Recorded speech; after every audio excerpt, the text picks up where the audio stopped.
प्यारे बच्चों, गणित की ऑनलाइन कक्षा में एक बार पुनः आप सभी लोगों का स्वागत है। हम लोग इस समय अवकल समीकरण के बारे में अध्ययन कर रहे हैं।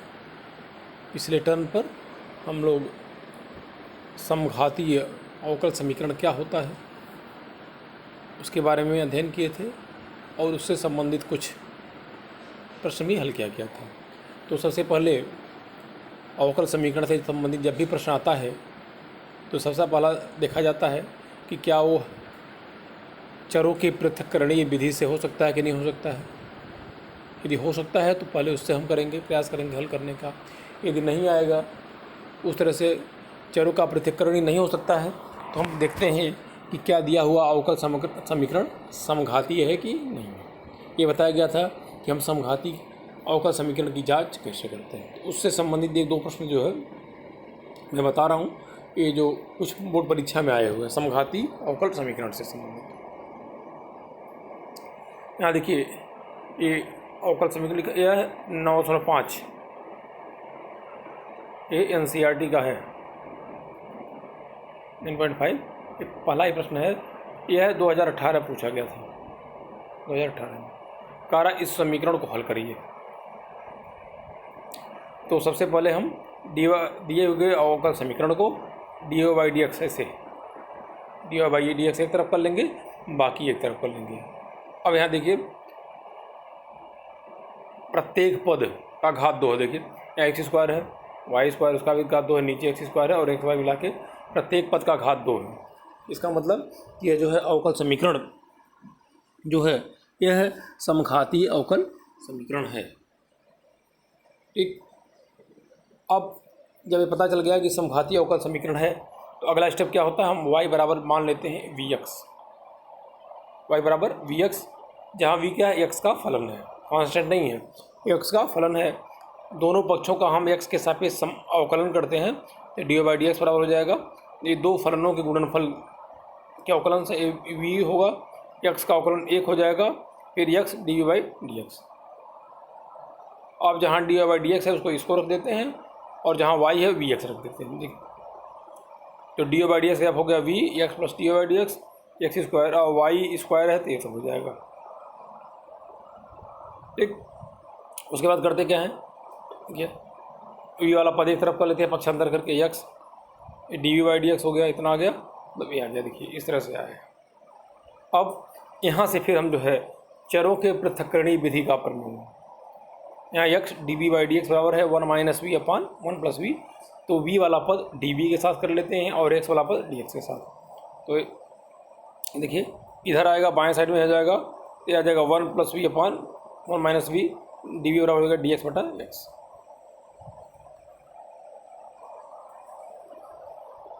ये हो गया।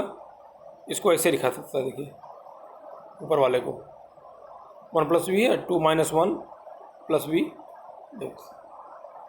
ये हो गया 2, माइनस कॉमन लेंगे तो 1 - v/1 + dx/dx हो गया। अलग अलग कर दिया जाए, ये हो जाएगा 2/1 - v -1 dv/dx। दोनों पक्षों का हम समाकलन कर देंगे तो यहाँ पे इसका समाकलन करके यह आ जाएगा -v बराबर log x + c। और v बराबर क्या है, v बराबर है y/x। तो जहाँ जहाँ v है वहाँ ये y/x है। ठीक, तो इस प्रकार से हम हल करेंगे। एक प्रश्न और दे दिया जाए कि जब कुछ कंडीशन दिया हुआ हो। 9.5 का 12वां प्रश्न है, ये 2017 बोर्ड परीक्षा में आया हुआ था। एक आ रहा है कि यह इस समीकरण को हल करिए, जबकि x बराबर 1 है तो y बराबर का मान कितना है। तो सबसे पहले हम दिए गए अवकलन को समीकरण देखिए, दिया हुआ है x² dy एक साथ कर लिए, बाकी पक्षांतर कर दिए, फिर dy/dx निकाल लिए। यह आ गया -x ब्रैकेट में इतना आ गया। अब देखिए प्रत्येक पद का घात 2 है, y² x² और xy दोनों मिला करके इसका भी घात 2 है, जो समघाती है। ठीक, इसलिए y बराबर vx रख देंगे, दोनों पक्षों का हम अवकलन करेंगे, x के सापेक्ष आ जाएगा। y की जगह पे रख दिया गया, dy की जगह पे रख देंगे और y की जगह पे vx रख देंगे और हल करेंगे तो ये आएगा। देखिए यहाँ पे ये चीज़ आ गया। अब v वाला पद एक साथ और dx के साथ x वाला पद रख लेंगे, ये आ गया हमारा। ठीक, यहाँ पे इस वाले पद को देखिए, इसको ऐसे रखा जा सकता है, आंशिक भिन्न के द्वारा है ये, आंशिक भिन्न के द्वारा इसको ऐसे रख लेंगे, हो गया माइनस x हो गया 1/2। 1/v का समाकलन क्या होगा, लाग v हो जाएगा, माइनस लाग 2 + v हो गया, माइनस लाग x हो गया, और सब लाग में ही है, हमने अचर पद को भी लाग c के रूप में रख लिया, हो गया 1/2। लाग m माइनस लाग n बराबर क्या होता है, लाग m/n होता है, माइनस लाग x 1/2। v का मान y/x है, y/x रख दिया गया है, माइनस लाग x, हल करके ये आ गया माइनस लाग x। लाग x को पक्षांतर करके इधर ले आया गया है, इधर आ गया है, इतना हो गया। देखिए लाग m पे घात n बराबर क्या होता है, n लाग m, n लाग m, इसको ऐसे रूप में लिख दिया गया है, प्लस लाग x बराबर हो गया लाग c, और लाग m प्लस लाग n, लाग mn तो लाग m गुणे n बराबर हो गया लाग c। दोनों तरफ लाग आ गया है, लाग हट जाएगा, बराबर इतना आ गया। देखिए जब कंडीशन दिया रहता है स्पेशल, इसका मतलब है कि हमको c का मान ज्ञात करना है दिए हुए कंडीशन के अंतर्गत। अब दोनों पक्षों का वर्ग कर दिए, ये आ गया, इतना गया। अब कंडीशन देखिए, कह रहा है जब x का मान 1 है तो y का मान कितना है 1, तो x बराबर 1 रख दीजिए और y बराबर 1 रख देंगे, c स्क्वायर का मान 1/3 आ गया। अब c स्क्वायर का मान समीकरण 2 में रखने पर रख देंगे तो ये आ जाएगा, यही आंसर हो जाएगा। इस तरह के जो प्रश्न दिए हुए हैं आप सभी लोग उसको हल करेंगे। अब आगे आता है रैखिक अवकल समीकरण।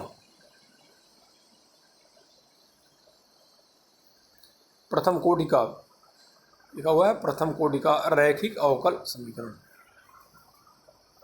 पहला हो गया था मेथड था वेरिएबल सेपरेबल मेथड, दूसरा था समघातीय अवकल समीकरण, और तीसरा है रैखिक अवकल समीकरण, प्रथम कोटि का रैखिक अवकल समीकरण। तो देखा जाए कि रैखिक अवकल समीकरण किसे कहते हैं। यहाँ देखिए, प्रथम कोटि तथा प्रथम घात का वह अवकल समीकरण इसमें परतंत्र चर, यदि x सब स्वतंत्र चर लिया गया यहाँ पे और y लिखा हो गया, मान लीजिए परतंत्र चर है, y परतंत्र चर है, तो जिसमें परतंत्र चर और उसके अवकल की घात, परतंत्र चर y हो गया और उसके अवकल मतलब dy/dx की घात, परतंत्र चर और उसके अवकल की घात क्या हो 1 हो। देखिए y का घात भी 1 है और इसके अवकल की घात भी 1 है, तथा वे गुणनफल के रूप में न हों, मतलब इस तरह से न हों, तथा वे गुणनफल के रूप में न हों, क्या कहलाते हैं, रैखिक समीकरण कहलाते हैं। ठीक, यह 2 रूप में होता है, मतलब रैखिक अवकल समीकरण के 2 रूप होते हैं। पहला देखिए, पहला है इस तरह से dy/dx प्लस py बराबर q, एक रूप ये हो गया। यदि इस रूप में है तो यह एक प्रथम कोटि का रैखिक अवकल समीकरण है, जहाँ p क्या है, p और q या तो अचर पद होगा या मतलब यह नियतांक हो सकता है, या केवल और केवल x का फलन होगा। यदि इस रूप में है p और q नियतांक या केवल x के फलन है, जैसे देख लीजिए dy/dx प्लस 5y का सच लिखा हुआ है।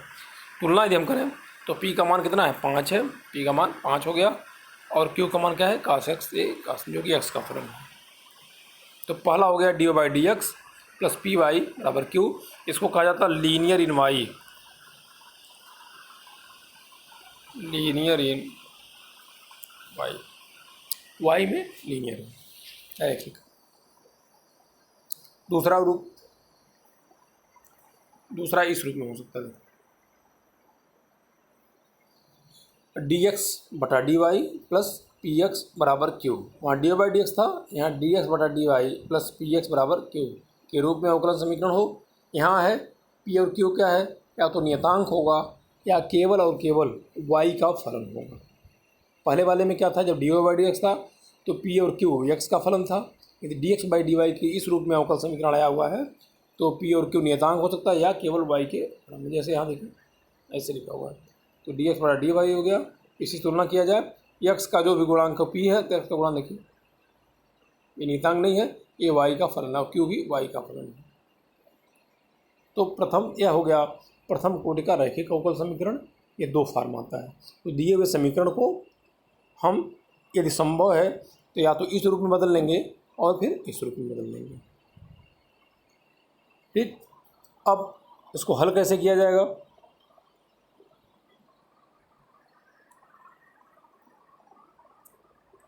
प्रथम कोटि हल करने की विधि।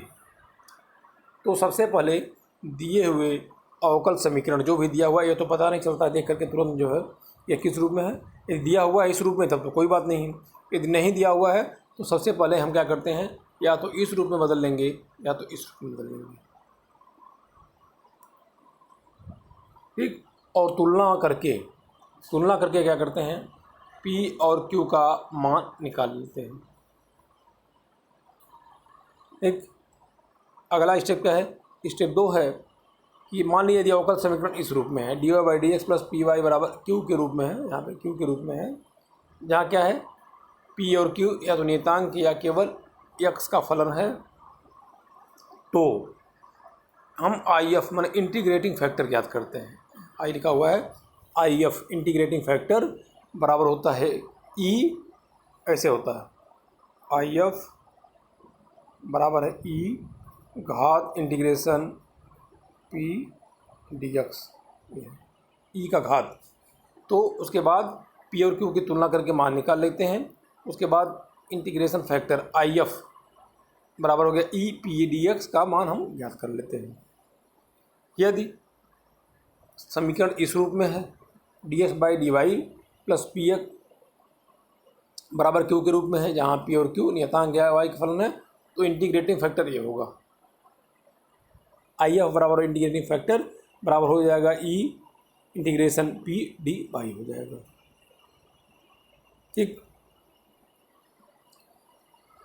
और लास्ट स्टेप है, यदि अवकल समीकरण इस रूप में आया था, जो समीकरण बदले थे यदि उस रूप में आया था, तो उसका हल हो जाएगा ये वाई गुणे इंटीग्रेटिंग फैक्टर, ये है वाई गुणे इंटीग्रेटिंग फैक्टर बराबर इंटीग्रेशन ऑफ क्यू गुणे integrating factor D X plus सी।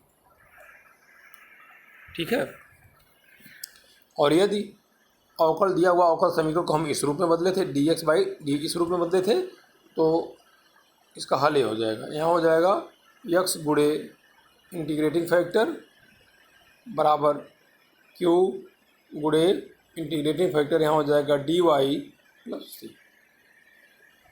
यही इसका अभीष्ट हल होगा। अब देखा जाए एग्जाम्पल के रूप में, यहाँ है वाई ई पावर एक्स डी एक्स ये दिया हुआ। तो सबसे पहले हम जांच करेंगे कि क्या यह चरों के पृथक्करणीय विधि से होगा, फिर हल नहीं होगा। उसके बाद हम D Y by D X के रूप में लिख लेते हैं, या डी एक्स वाई। तब देखते हैं कि क्या है समघाती है कि नहीं है। समघाती इसलिए नहीं है, ये वाई हो गया, ई पावर वाई का एक्सटेंशन करेंगे तो कई घात आ जाएगा। ठीक, समघाती भी नहीं होगा। तब हम तीसरा मेथड ट्राई करते हैं। तीसरा मेथड कि क्या वह लीनियर है कि नहीं है, रैखिक है कि नहीं है। ठीक, इसको देखिए, ये डी एक्स बटा डी वाई के रूप में रखेंगे तो रैखिक आएगा ये। देखिए, ये दिए हुए समीकरण को यदि हम ऐसे रख लें, देखिए तो हो गया डी एक्स बटा डी वाई माइनस 2 बटा वाई एक्स बराबर हो गया यह चीज़। देखिए, दिए हुए समीकरण को आप देखेंगे तो इस रूप में बदला जा सकता है। अब यह समीकरण जो है हमारा किस रूप में है, देखिए इस रूप में है, D Y by D X न होकर के ये D X by D Y plus P X बराबर क्यू के रूप में है, जहाँ पी और क्यू क्या है, वाई के फलन में। देखिए पी बराबर -2/y है और क्यू बराबर क्या है, वाई स्क्वायर है।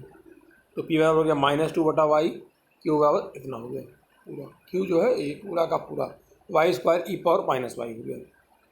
अब अगला स्टेप क्या था कि इंटीग्रेटिंग फैक्टर निकालते हैं।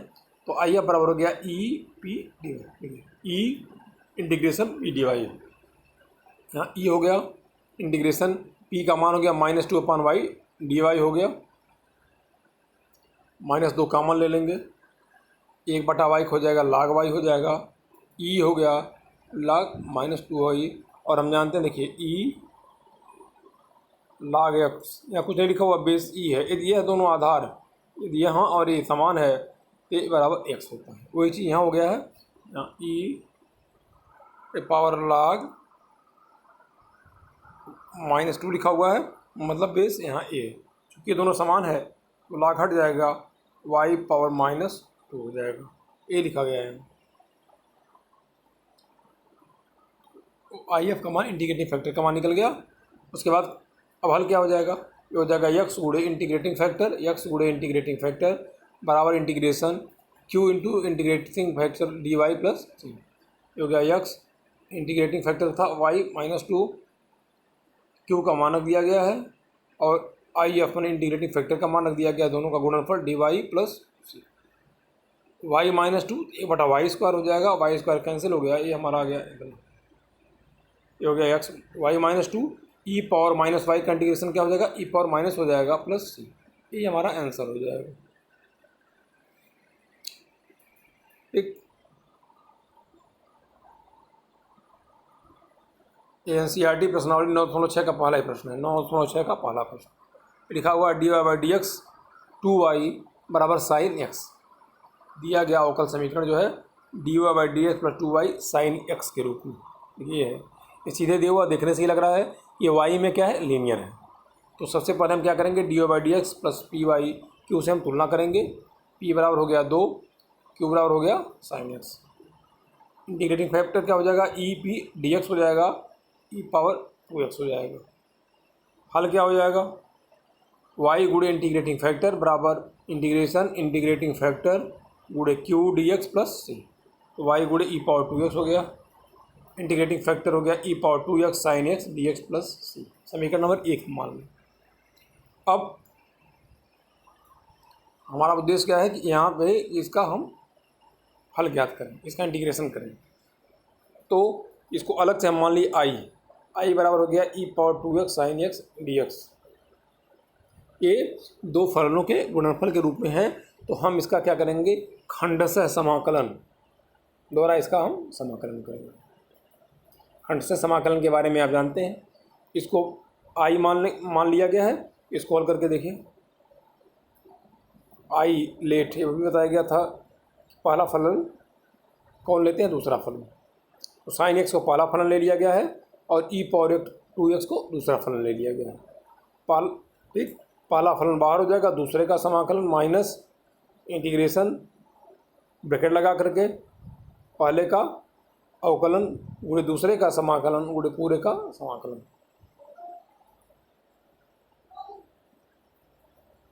ठीक, ये पूरा देखिए हल करिएगा, यहाँ ये आ गया हमारा आई बराबर हो गया ई पावर 2x बटा 5 2 sine x minus cos x, ये आई का मान आ गया। अब हम सीधे वहाँ आई का मान रख देंगे, ये होगा y ई पावर 2x बराबर हो गया ई पावर 2x बटा 5। ठीक, तो इस प्रकार से हम रैखिक अवकल समीकरणों को हल करेंगे। यदि रैखिक अवकल समीकरण के रूप में सीधे दिया हुआ है तो सीधे हल कर लेंगे, नहीं दिया हुआ है तो सबसे पहले उसको D Y by D X या डी एक्स बटा डी वाई के रूप में लिख करके वो देखते हैं कि क्या वह रैखिक समीकरण के रूप में आ रहा है कि नहीं आ रहा है। यदि आ जाएगा तो हम उसका हल करेंगे। ठीक, अब आप सभी लोग जो समघाती अवकल समीकरण से संबंधित प्रश्न दिए हुए हैं, जो रैखिक अवकल समीकरण से संबंधित प्रश्न दिए हुए हैं, जो प्रश्न यहाँ बताया जाता है उसको छोड़ करके, जो सलूशन किया जाता है, इसका सॉल्व किया जाता है, उसको छोड़ करके सभी प्रश्न हल करिए। ठीक, तभी जो है उदाहरण भी हल करिए, क्योंकि बोर्ड परीक्षा में अक्सर आपके उदाहरण भी आते हैं, तो उदाहरण भी चेक कर लीजिए। जो NCERT के बुक में जितने प्रश्न दिए हुए हैं उन सभी को हल करिए। जो नहीं आता है वो आप अवश्य उसको पूछें व्हाट्सएप ग्रुप के माध्यम से। ठीक, बाकी की चीज़ें जो है आगे के क्लास में बताई जाएगी। ठीक है, तब तक के लिए धन्यवाद।